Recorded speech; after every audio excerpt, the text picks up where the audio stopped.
এখন সাংবাদিক সমিতিটাও নাই, আর ইউনিয়নও রাজনৈতিকভাবে বিভক্ত হয়ে বাংলাদেশ সাংবাদিক লীগ এবং বাংলাদেশ সাংবাদিক দল এই দুই ভাগে বিভক্ত হয়ে গেছে। ফলে সাংবাদিকের অধিকার রক্ষার জন্য পেশাজীবীদের কোনো সংগঠন নেই। আমাদের এখন ওই দিকটায় নজর দেওয়া দরকার।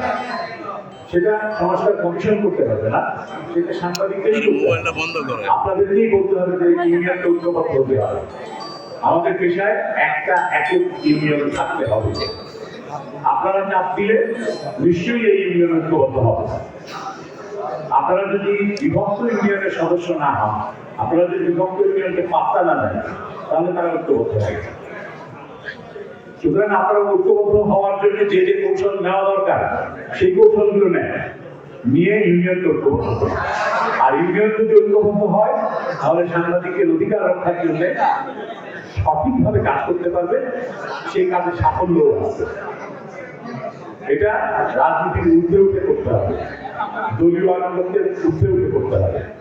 আপনি রাজনৈতিক দলকে সমর্থন করতেই পারেন, একটা রাজনৈতিক আদর্শকে সমর্থন করতেই পারেন, কিন্তু তার অর্থ এই নয় যে সেই রাজনৈতিক আদর্শকে সমর্থন করার জন্য আপনি আপনার পেশাগত মর্যাদা, পেশাগত অধিকার সেটাকে আপনি জলাঞ্জলি দেবেন।